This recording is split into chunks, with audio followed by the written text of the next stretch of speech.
Once upon a time in a bustling village lived a young man named Daniel. At 25 years old, Daniel spent his days working at a local grocery store. He had been at this job for 5 years, and over time he had climbed the ranks from being a store clerk to holding a respectable position. For the past 3 years, Daniel had been consistently saving his earnings, but he felt his money was growing too slowly.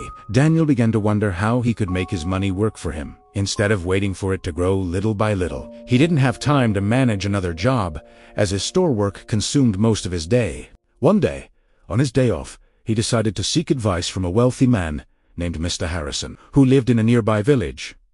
Mr. Harrison was well known for his vast assets and businesses, which earned him wealth without much effort. He was the perfect person for Daniel to learn from. Upon arriving at Mr. Harrison's house, Daniel found him relaxing under a large shady tree near his fields, enjoying a cup of coffee. Despite his wealth, Mr. Harrison wasn't the busy type. His assets and money worked for him, which was exactly what Daniel wanted to learn. After exchanging greetings, Daniel shared his goal with Mr. Harrison. He wanted to learn how to make money work for him. Mr. Harrison smiled at Daniel's determination and said, "Good thinking. It's never too early to start learning about passive income." He explained that passive income wasn't only about investing large amounts of money or buying gold. With the right mindset, even a small amount could work for someone. If you can manage just 1 million rupees, imagine what you could do with more, he added. Daniel listened carefully as Mr. Harrison continued. The first step in building passive income is simple. You need money. Save what you can from your earnings, but avoid taking out loans for investments if you're just starting. It's much safer to work hard and save up, even little by little. Daniel nodded eagerly and asked what he should do once he had some money saved.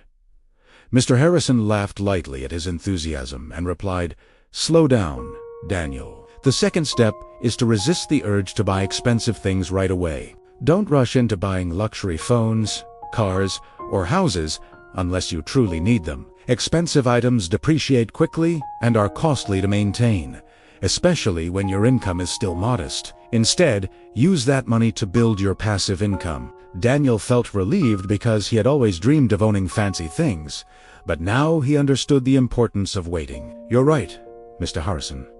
If I spend all my money now, I'll be left with nothing," he admitted. "Exactly," Mr. Harrison replied. "Now let's move on to the third step, finding passive income opportunities. Look around you, explore your surroundings, and even check social media or the internet for ideas. There are many ways to create passive income, even with a small investment." As they walked through the village, Mr. Harrison pointed out examples. Look at Robert's house. He started a small Wi-Fi service with less than 500,000 rupees. Next door, someone began raising chickens with a similar amount. The key is to find opportunities that fit your skills and interests.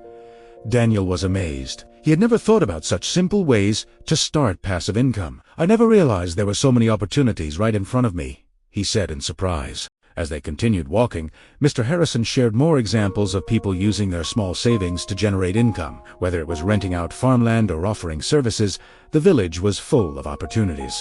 The point is to open your mind to what's possible, no matter how small the start, Mr. Harrison explained. Daniel nodded in agreement. "I've been so focused on my job that I didn't notice these chances," he admitted. They returned to the tree where they had started, and Mr. Harrison moved on to the fourth step. Once you've found an opportunity, don't wait too long to act. Start small, use your savings, and learn as you go. Challenges will come only after you begin, so there's no point in waiting for a perfect plan. And remember, it's always wiser to start with a small investment to reduce your risk.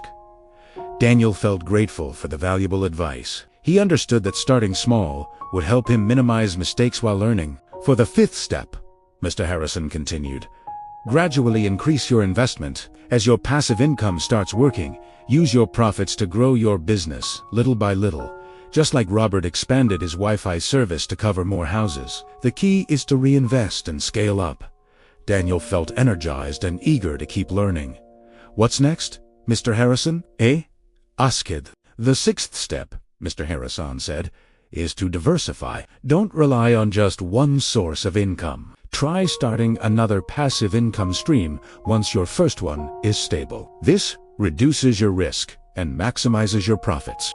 And as a reward for your hard work, it's okay to spend a portion of your earnings. Just don't go overboard. Limit your spending to no more than 50% of your profits. Daniel felt even more motivated. It's important to enjoy the rewards of our efforts, right? He asked. Exactly, Mr. Harrison responded. And finally, Mr. Harrison said, the seventh step is to be patient, stay consistent, keep learning, and adapt. Building passive income takes time. Don't get discouraged if you don't see immediate results. Stick with it, continue learning, and never fall behind. Many people fail because they stop learning or adapting.